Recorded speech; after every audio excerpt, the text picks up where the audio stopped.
It's July the 29th, 2009. I'm Len Goucher. I'm here on the site of the Rocky Lake Development Association new dome facility here in Bedford with Gary Hines. Gary, it's been a couple of weeks since we've been here, but a lot's been going on, and maybe you can give us a cat's eye view of what's going on, and then we'll maybe go around and you can give us an update on some of these specifics.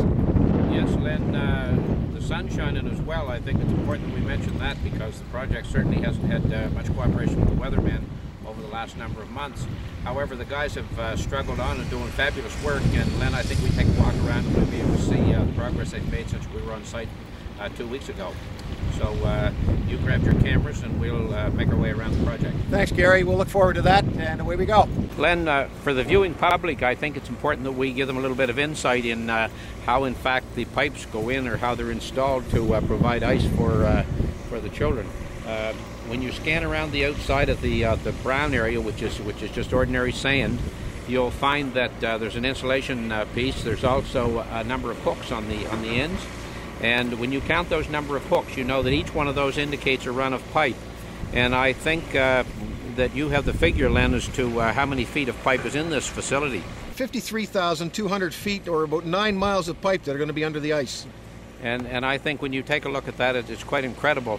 And that sand that you see, the pipe will be on that, and then when it's done there'll be more sand put on, and then there'll be concrete poured to the same level as the pad that we're standing on, that actually is the walking area and the area where the benches will be.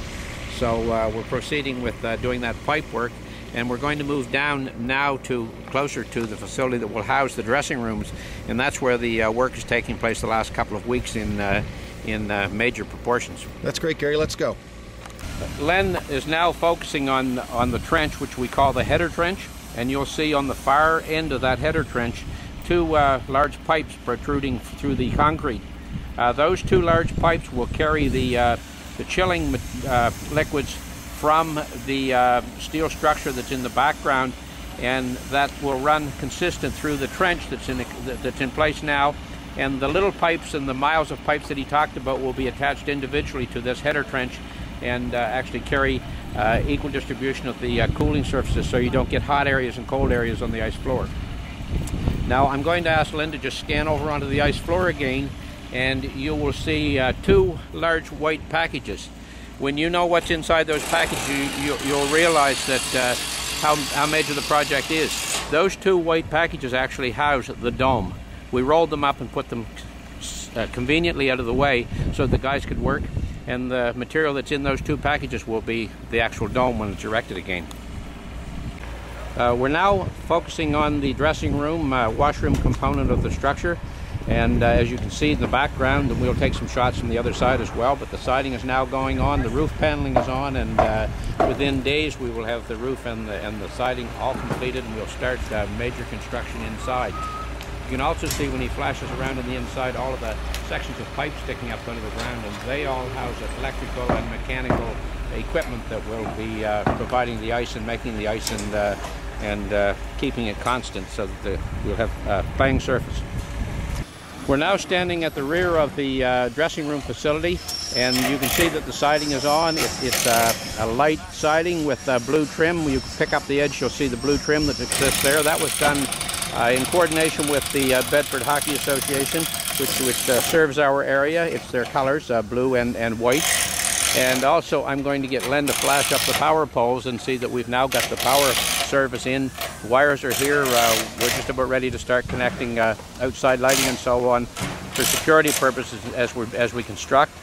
We're now focusing on the entry door to the facility. That's when you pull in the yard, park in the parking lot, you'll enter through that door, and from that section you will then enter the dome through a set of airlock systems, which is kind of a unique system because it allows one door to open while the other closes. They're done automatically, and that keeps our building inflated. And now we're going to take a quick shot of the pipework that I indicated earlier that carries the cooling and chilling liquids. And you can see that they're constructing them as they go. They're building the snake areas and putting the right angles and the angles into service the area. So it's highly technical, and it's quite a science, this ice making unit, and I think you'll be more than pleased with the final result when we finally skate on the ice. Once again, it's Len Goucher here with Gary Hines. And Gary, thanks very much for taking us around today. It's been great. The construction site's very busy. It's amazing what they've accomplished in the last 2 weeks. Yes, Len, in spite of the confusion that exists in the community sometimes regarding negatives with the press and with the political realm, I just would like to tell the people out there that we are on time, we are on budget, we are on schedule, and yes, you will be skating in our dome as we suggested this year. Thanks, Gary. And again, for those that are wondering, our scheduled opening is October the 15th, 2009. On schedule, on budget, on time, as Gary says. Thanks very much, everybody. We'll be back in a couple of weeks to do another update. Once again, Len Goucher, Gary Hines. It's July the 29th, 2009 from the Rocky Lake Development Association new dome site.